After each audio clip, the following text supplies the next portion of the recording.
I recently hopped on a flight to Nashville, Tennessee. What I get into there? Well, you're going to have to watch all the way to the end. I promise, it's going to be a treat. And many of you have been waiting for this video.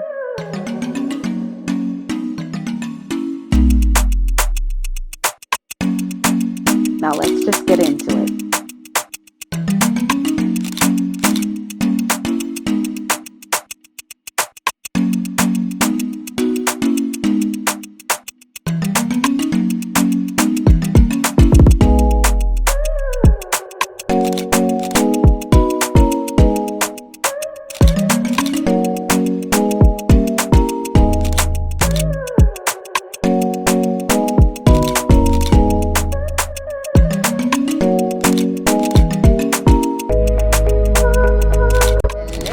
Dr. Lisa White, your number one mindset disruptor, and I'm in a special location in beautiful Nashville, Tennessee.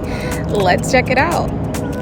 Oh my goodness, it's the Ramsey Event Center. What am I getting into today? Well, it's going to be a day full of packs. So come with me as I show you my Ramsey journey. Look how beautiful it is out here. Woohoo! Beautiful. Gorgeous. Gorgeous, gorgeous, gorgeous. All right, let's see what I get into. Talk to you later.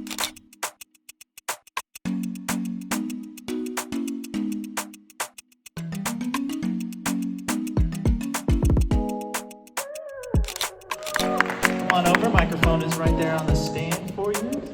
That's right, you take it. Walk, you take it. Good morning. Good morning. How many entrepreneurs do we have today? Woo-hoo. Awesome. My people, my people. How many leaders do we have? Awesome, my people. Man, we should have had every hand up. Listen, I was born and raised in Guyana, South America. And that's where my entrepreneurial journey began 27 years ago. I was the age of 17. You see, I often tell individuals that you will land solidly on your purpose, either through the push of pain or the pull of possibilities. You see, at 17, I had just finished high school where I wrote this major exam in the Caribbean. I was top 30 in the Caribbean. Can you believe that? Outstanding, but couldn't find work. You see, I had a fantasy about being the girl that wore the short skirt and was fully with a sweater in a cold bank. Because you see, in South America, a lesser developed country, air conditioning wasn't a thing in our homes. So being in the bank all day was really cool. But then, on the wild side of Elisa was one who wanted to be a flight attendant. Well, they told me I was too short. What was a girl to do? I got to find work. My mom was a single parent. That's where there was a problem. Because I'd been so academically successful, individuals were coming to me to tutor their kids. And I couldn't find work, so what else am I going to do? Get some money, right? You know, that journey opened up a door to endless possibilities. I created an entrepreneurial ethic and mindset that has helped me become very successful in my world today. I get to do some amazing things. So everywhere around the world I go, entrepreneurs ask me, Elisa, how am I supposed to be a successful entrepreneur? I tell them, I'm glad you asked. I've got a principle that's called the triple I effect on leadership. And that is what I apply to my entrepreneurial journey. You see, I had to learn that first I, which is influence. And no, I am not talking about taking duck-face selfies and posting them all over Instagram. Even though I've seen people create influence that way too. That is not what I'm talking about as for entrepreneurs. I'm talking about influencing the way people think by solving a problem, by providing a service or a product. And when you help them solve that problem, you become the expert and the thought leader that impacts what they're thinking. My second I is for impact.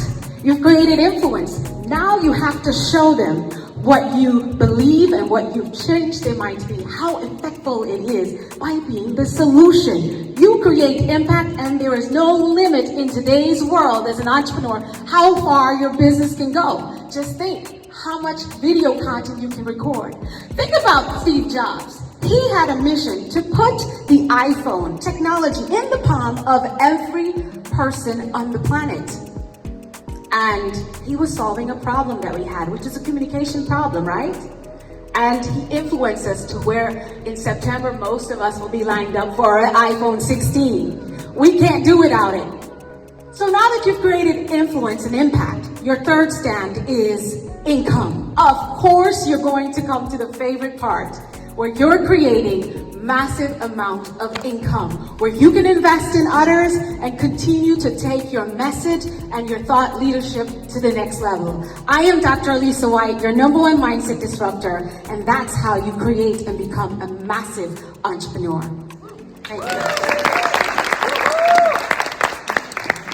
I think landing a talk is one of the hardest parts of giving it, so it was a really great sign off, like a great, last thing to be. Good to see you. Good to see you. Thank you for having me. I've always wanted to be Dr. Coleman, but I'm not. So I'm going to try to hang with you. I love this, reading your talking points before this 20 seconds ago. You talk about resilience. I am a huge fan of grit and resilience. It comes a lot from my own personal journey. I'm an evangelist for it to the extent that I can be. Teach me something. Teach me, can we build our resilience? If I'm a 0, can you turn me into a hero?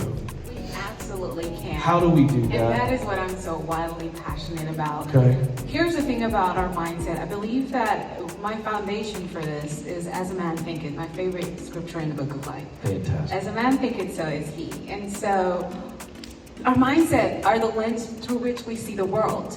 And so how we think affects how we speak. Those words create life.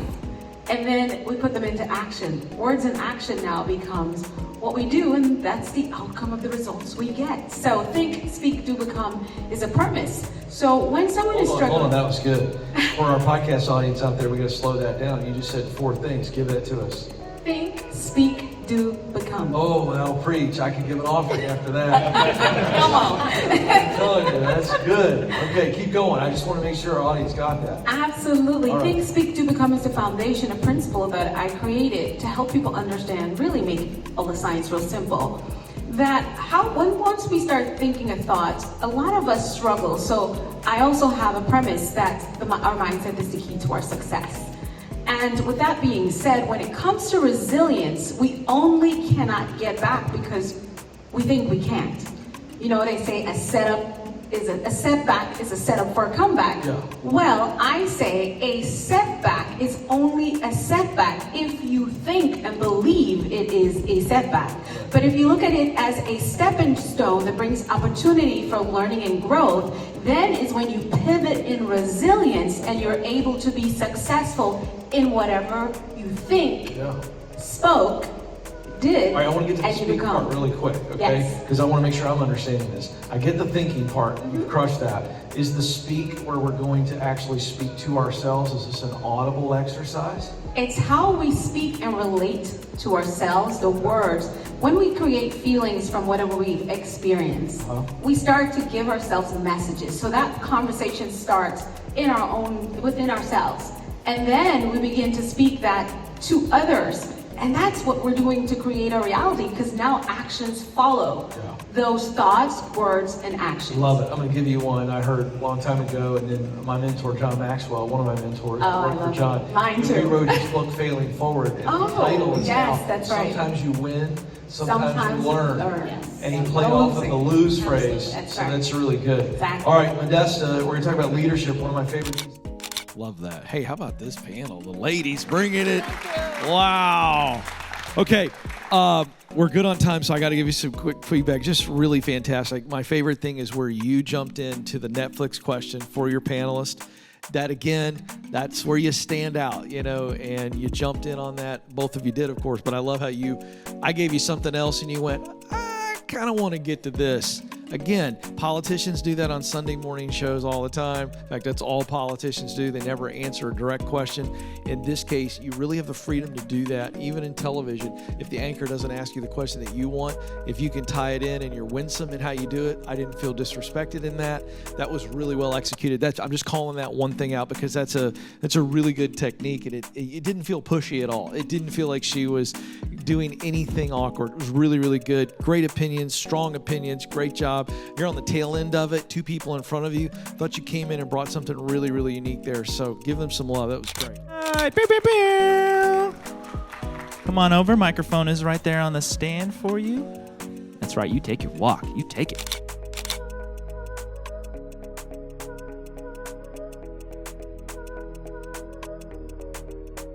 The places you will go when you are walking in your purpose. While the results of this competition has not been finalized yet, just remember that your thoughts dictate your results. Thank you so much for watching this video to the end, and I look forward to your comments. Until next time, keep mastering your mindset. Love, light, peace, and blessings. Yours truly, Dr. Elisa White, your #1 mindset disruptor.